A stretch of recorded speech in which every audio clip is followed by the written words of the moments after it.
ડભોઈમાં આવેલ સાંઈ દર્શન સોસાયટીના રહીશો દ્વારા ડભોઈ મામલતદારને એક આવેદનપત્ર પાઠવી વિસ્તારમાં તાત્કાલિક ધોરણે અસાનધારો લાગુ કરવાની માંગ કરવામાં આવી છે. સોસાયટીના રહીશોનો આક્ષેપ છે કે સોસાયટીના મેઇન ગેટની બાજુમાં ઇલિયાસભાઈ ખત્રી દ્વારા શિવ કોમ્પ્લેક્સ નામનું બાંધકામ કરવામાં આવી રહ્યું છે, જ્યાં લોકચર્ચા મુજબ મકાનો અને દુકાનો વિધર્મીઓને વેચાણ આપવાની તૈયારીઓ ચાલી રહી છે. સંપૂર્ણ હિન્દુ વસ્તી ધરાવતી આ સોસાયટીના રહીશોએ ભય વ્યક્ત કર્યો છે કે જો અહીં લઘુમતી સમુદાયના લોકો સ્થાયી થશે તો તેમની રહેણીકરણી અને ખાનપાનના કારણે ભવિષ્યમાં અવારનવાર ઘર્ષણ થવાની અને ધાર્મિક લાગણી દુભાવવાની પરિસ્થિતિ ઊભી થશે.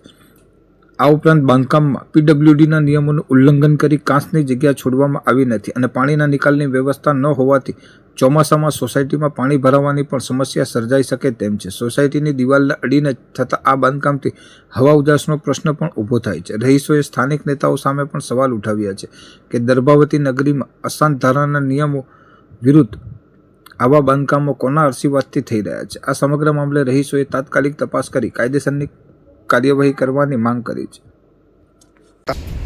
આજ રોજ અમે સાંઈ દર્શન સોસાયટી થરવાસા ચોકડીના સર્વે નાગરિકો મામલતદાર સાહેબને આવેદનપત્ર આપ્યા હતા, જેથી જેમ આજુબાજુ ડભોઈની દરેક ભાગોની બહાર વિધર્મીઓ દ્વારા જે સાઈડો પાડવામાં આવે છે, તેમજ આજ રોજ એક જ સોસાયટી બાકી હતી, એક જ રસ્તો બાકી હતો જે કરજણ રોડ સિનોર ચોકડીથી, ત્યાં પણ 2 સાઈડ નવી ચાલુ કરવામાં આવી છે.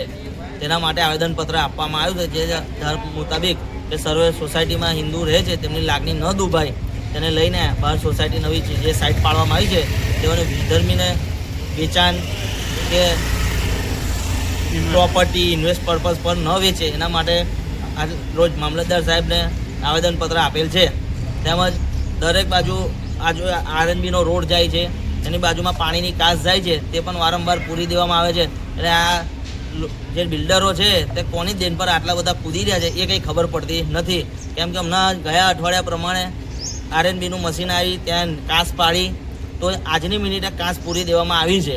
હવે આટલું બધું કયા અધિકારી એમને સપોર્ટ કરી રહ્યા છે એ કંઈ ખબર પડેલ નથી. તેમ આજે પણ ફરી આરએનબીમાં અરજી આપવા જવાના છે અને તેમને પણ આગળ અમે સીએમઓ ઓફિસ લગીન બી આની અરજી કરીશું. ભારત માતા કી જય. ભારત માતા કી જય.